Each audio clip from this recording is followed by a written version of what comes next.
So hey guys, welcome back to my channel Samiksha vlogs. तो आज का व्लॉग मैं यहीं किचन से स्टार्ट कर रही हूँ। सुबह मैंने व्लॉग नहीं बनाया था क्योंकि थोड़ी तबीयत अभी ऐसे ही चल रही है। कल से बेटर है बट अभी मैं प्रॉपर तरीके से ठीक नहीं हूँ। और बच्चे एग्ज़ाम दे के आ चुके हैं तो अब मैं लंच की प्रिपरेशन कर रही हूँ। और अब मैं लंच बनाऊँगी। आज मैं लंच में सोयाबीन की सब्ज़ी बनाऊँगी। सबसे पहले आटा लगा के रख दूँगी जिससे कि आटा सेट हो जाएगा 30 मिनट्स के अंदर। सोयाबीन मैंने पहले ही सोक कर दी थी, 30 मिनट्स के लिए मैंने सोक के लिए रख दी थी। और अब मैं इसे कुकर में थोड़ा सा फ्राई कर लूँगी, लाइट ब्राउन हो जाए बस सोयाबीन, तब तक के लिए मैं इसे फ्राई कर लूँगी। सो गाइज़, मैं आपको ना एक बात बताना चाहती हूँ।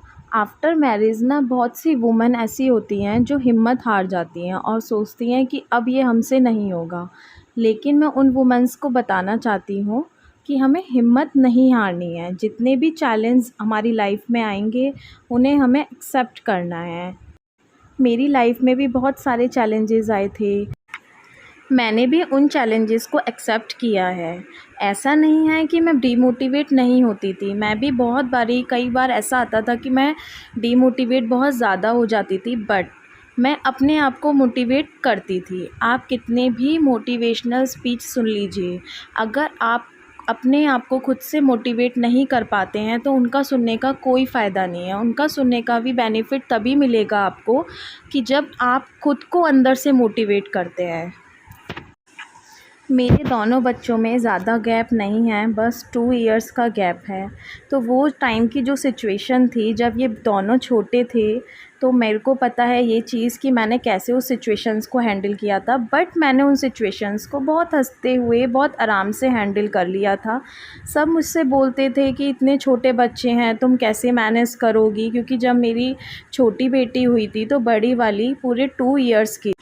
बट मैंने भी सोच लिया था कि जैसा कि सब बोलते हैं कि तुम नहीं कर पाओगी, बच्चे दोनों छोटे हैं बहुत, तो मैंने भी सोच ली थी ये बात कि नहीं, मुझे अब करके दिखाना है। और मैंने बच्चों की केयर बहुत अच्छे से की, अब भी करती हूँ और आगे करती भी रहूँगी उनकी केयर अच्छे से। और मैंने पूरा फोकस अपना बच्चों पे और घर के काम पर रखा था। उस टाइम पर मैं कहीं आ जा भी नहीं सकती थी क्योंकि दोनों बहुत ज़्यादा छोटे। जब बच्चे छोटे होते हैं तो हर एक वुमन अपने लिए टाइम नहीं निकाल पाती है, बट लेकिन याद रहे, अगर बच्चे स्कूल जाने लगे हैं तो हमें अपने लिए टाइम निकालने के लिए अब सोचना स्टार्ट करना पड़ेगा, क्योंकि हमारी भी लाइफ है, हमें भी आगे कुछ कर। मेरी भी जब छोटी बेटी स्कूल जाने लगी तो मैंने सोचा कि नहीं, अब मुझे आगे के लिए कुछ सोचना चाहिए। तो मैंने डिसाइड किया कि मैं बीएड करूँगी। बीएड करके फिर मैं एक टीचिंग जॉब लूँगी अच्छी। तो बस अब यहाँ पर मेरा लंच भी ऑलमोस्ट प्रिपेयर हो चुका है, बस मैं किचन क्लीन कर दूँगी और उसके बाद बस सब्ज़ी बनने ही वाली है। आफ्टर मैरिज अगर हम कुछ करना भी चाहते हैं तो सबसे पहले एक वुमन को अपना टाइम मैनेज करना पड़ता है। जैसे कि अब मैंने जल्दी जल्दी किचन भी क्लीन कर ली, इतनी देर में मेरी सब्ज़ी भी रेडी हो गई और बच्चे लंच के लिए अब बैठे हुए हैं, वो वेट कर रहे हैं लंच के लिए यहाँ पर। तो बस अब मैं बच्चों को लंच दे दूँगी, वो जल्दी जल्दी लंच करेंगे, उसके बाद उन्हें एग्ज़ाम की प्रिपरेशन भी करनी है। और बच्चों के साथ ही मैंने सोचा मैं भी लंच कर लेती हूँ, क्योंकि मेरा भी टाइम हो रहा था अब लंच का। बस अब हम तीनों मिलके लंच कर लेंगे। हम टीवी देखते हुए लंच को एंजॉय कर रहे थे तीनों जने।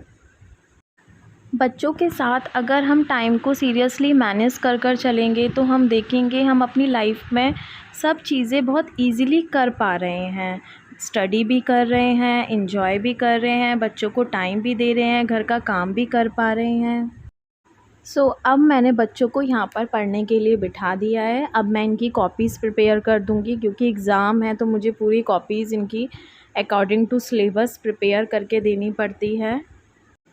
तो यहाँ पर मैं अपनी बड़ी बेटी को थोड़ा सा डांट रही थी, क्योंकि उसने छोटी बेटी से कुछ गलत बोला था, तो मैं उसको इस चीज़ के लिए समझा रही थी। थोड़ा सा मैंने डांट लगाई कि अब ऐसे नहीं बोलना है आपको आगे से। और अब मैंने दे दिया उसको होमवर्क, अब मैं छोटी बेटी की कॉपी प्रिपेयर कर दूँगी।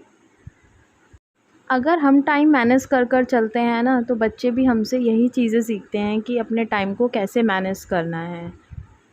बहुत सी वुमेन्स ऐसी होती हैं आफ्टर मैरिज, वो सोचती हैं कि नहीं बस अब तो हमारी शादी हो गई, अब हमें अपने बच्चों को देखना है, अपने पति को देखना है, अपने घर को देखना है। आप ये सब देखिए, बट इसके साथ अपने लिए टाइम ज़रूर निकालिए। आप बिलीव मानिएगा कि जब से मैंने ऐसा करना स्टार्ट किया है, तब से मैं इतना अच्छा फ़ील करती हूँ, बहुत ज़्यादा हैप्पी रहती हूँ और बहुत ही अच्छा लगता है मुझे, क्योंकि सब चीज़ मेरी एक डिसिप्लिन में चलती हैं। क्योंकि मुझे ये होता है कि स्टडी भी करनी है, घर का काम भी करना है, बच्चों को भी देखना है, तो वो पूरे दिन का एक मेरा डिसिप्लिन बना रहता है। मुझे ऐसा फ़ॉलो करते हुए 1.5 ईयर हो चुका है, तभी मैं अपने एक्सपीरियंस से आपको बता पा रही हूँ ये। आप ऐसा ज़रूर करके देखिए। हमारी प्रॉब्लम पता है क्या है? या तो हम पास्ट में जीना पसंद करते हैं या फिर हम फ्यूचर के लिए जीना पसंद करते हैं, बट प्रेजेंट में जो हमारे पास अच्छा अवेलेबल है, हम उसको इग्नोर कर देते हैं। और जबकि हमें ऐसा नहीं करना होता, तभी हम इसलिए बहुत ज़्यादा दुखी रहते हैं। ना तो पास्ट के बारे में सोचिए, जो निकल गया ठीक है, ना ज़्यादा फ्यूचर के बारे में सोचिए कि क्या होने वाला है। जो होगा वो अच्छा होगा। अगर हमारा प्रेजेंट अच्छा हो गया तो फ्यूचर अपने आप हमारा ब्राइट होना ही होना है। तो इस तरीके से आप अपने आप को खुश रखिए।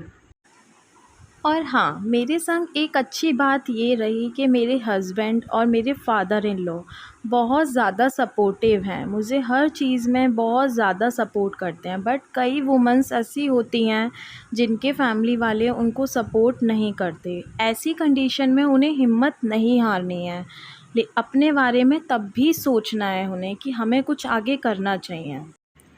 और फिर जब आप एक अच्छी पोस्ट पर आ जाएंगी, तो आपको फैमिली वाले भी खुद से सपोर्ट करेंगे, आपके अंदर खुद से एक पॉजिटिव एटीट्यूड आ जाएगा।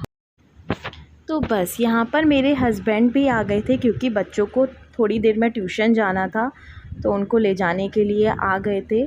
छोटी बेटी यहाँ पर मेरी इनसे शिकायत कर रही थी कि पापा आज मम्मी ने दीदी की बहुत डांट लगाई है, तो उनको कंप्लेन कर रही थी। अब बच्चे भी जा रहे हैं ट्यूशन, और अब मैं थोड़ी देर के लिए रेस्ट करूँगी। और चैनल को सब्सक्राइब करना नहीं भूलिएगा, वीडियो को लाइक शेयर ज़रूर कर दीजिएगा, और कमेंट्स बॉक्स में बताइएगा आपको मेरे व्लॉग कैसे